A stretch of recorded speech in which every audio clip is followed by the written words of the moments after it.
ओम नमो नारायणाय नमः। जय श्री हरि। आप सभी को उत्पन्ना एकादशी की हार्दिक शुभकामनाएं। आज सुनेंगे उत्पन्ना एकादशी व्रत कथा। तो प्रेम से बोलिए लक्ष्मी नारायण की जय। जय श्री हरि। उत्पन्ना एकादशी मार्गशीर्ष मास की कृष्ण पक्ष की एकादशी तिथि को मनाया जाता है। माना जाता है कि इसी दिन माता एकादशी की उत्पत्ति हुई थी। इसी दिन से एकादशी का व्रत किया जाता है। इस दिन भगवान विष्णु की विधि विधान से पूजा करके व्रत रखा जाता है। इससे भगवान विष्णु और माता एकादशी प्रसन्न होती हैं और आपकी हर मनोकामनाओं को पूर्ण करती हैं। एकादशी का व्रत रखने से सभी पापों से मुक्ति मिल जाती है और अंत समय में मोक्ष की प्राप्ति होती है। उत्पन्ना एकादशी व्रत कथा के अनुसार एक बार सूत जी कहने लगे, हे ऋषियों, इस व्रत का वृतांत और उत्पत्ति प्राचीन काल में भगवान श्री कृष्ण ने अपने परम भक्त युधिष्ठिर से कही थी।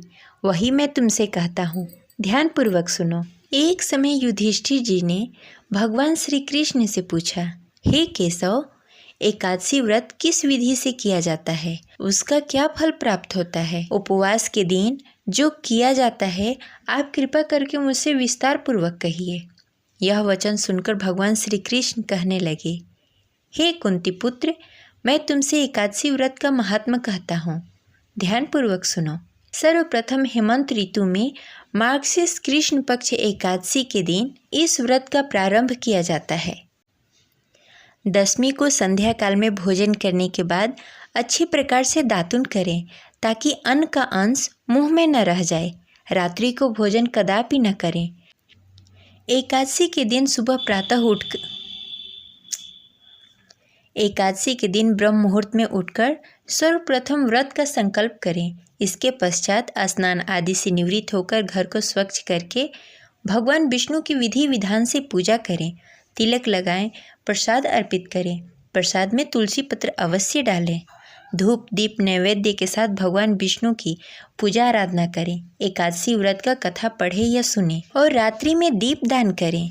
रात्रि में भगवान विष्णु की भजन कीर्तन करें। रात्रि जागरण करें। व्रत के दौरान न किसी से झूठ बोले, न किसी को अपशब्द बोले तथा न किसी प्रकार के पापी से बात करनी चाहिए। जो कुछ पहले जाने अनजाने में पाप हो गए हो उसके लिए क्षमा मांगनी चाहिए। जो भी व्यक्ति इस प्रकार से व्रत का पालन करता है, एकादशी व्रत करता है, उसे शंखों उधार तीर्थों में स्नान करने के बराबर, भगवान के दर्शन करने के बराबर फल प्राप्त होता है। युधिष्ठिर कहने लगे, हे भगवान, आपने हजारों यज्ञ और लाख गौदान को भी एकादशी व्रत के बराबर नहीं बताया।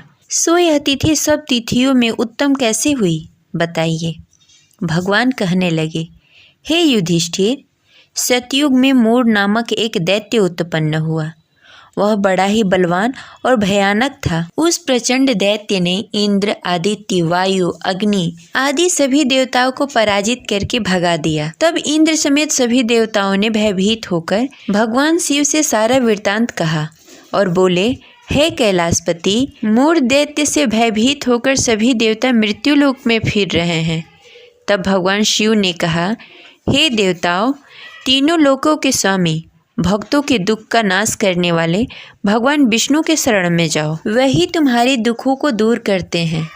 शिव जी के ऐसे वचन सुनकर सभी देवता क्षीर सागर में पहुँचे। वहाँ भगवान विष्णु को शयन करते देख सभी देवता हाथ जोड़कर उनकी स्तुति करने लगे। हे देवताओं द्वारा स्तुति करने योग्य प्रभु, आपको बारंबार नमस्कार है। देवताओं की रक्षा करने वाले मधुसूदन, आपको नमस्कार है।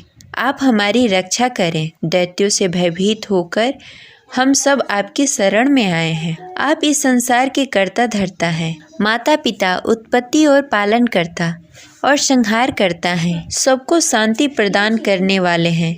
आकाश और पाताल भी आप ही हैं। सबके पितामह ब्रह्मा, सूर्य, चंद्र, अग्नि, सामग्री, होम, आहुति, मंत्र, तंत्र, यजमान, यज्ञ, कर्म, कर्ता, भोक्ता भी आप ही हैं। आप सर्वव्यापी हैं।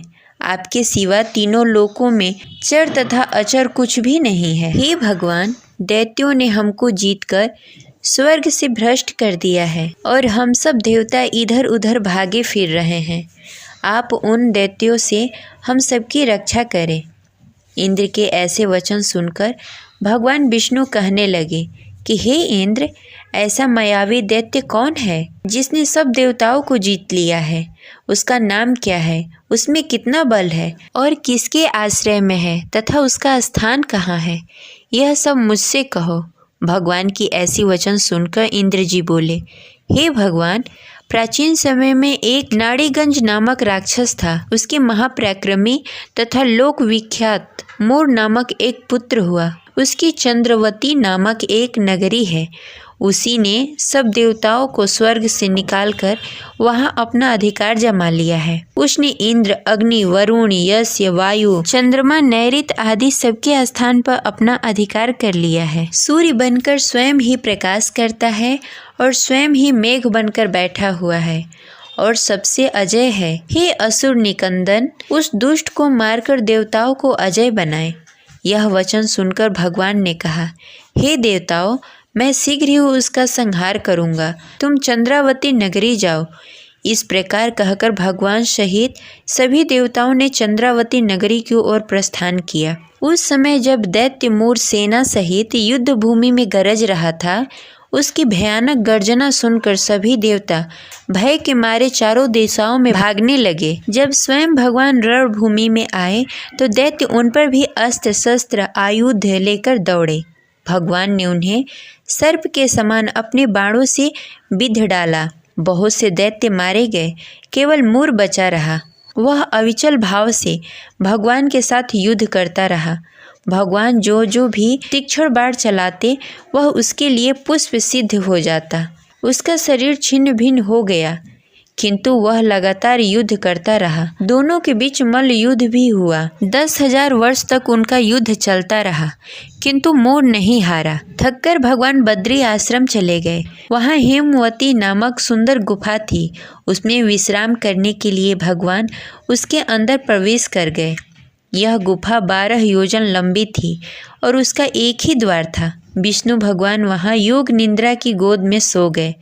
मोर भी पीछे पीछे आ गया और भगवान को सोया देखकर मारने की कोशिश करने लगा। तभी भगवान के शरीर से उज्जवल कांतिमय रूप वाली देवी प्रकट हुई। देवी ने राक्षस मोर को ललकारा, युद्ध किया और उसे तत्काल मौत के घाट उतार दिया। श्री हरि जब योग निद्रा की गोद से उठे तो सब बातों को जानकर उस देवी से कहा कि आपका जन्म एकादशी के दिन हुआ है, अतः आप उत्पन्न एकादशी के नाम से पूजी जाओगी। आपके भक्त वही होंगे जो मेरे भक्त होंगे। इस प्रकार उत्पन्ना एकादशी व्रत कथा संपन्न हुई। तो प्रेम से बोलिए लक्ष्मी नारायण की जय। आशा करते हैं यह कथा आपको अच्छी लगी होगी। तो इस वीडियो को लाइक करके कमेंट बॉक्स में हरे कृष्णा अवश्य लिखें। मिलते हैं अगले वीडियो में, तब तक के लिए हरे कृष्णा, राधे राधे।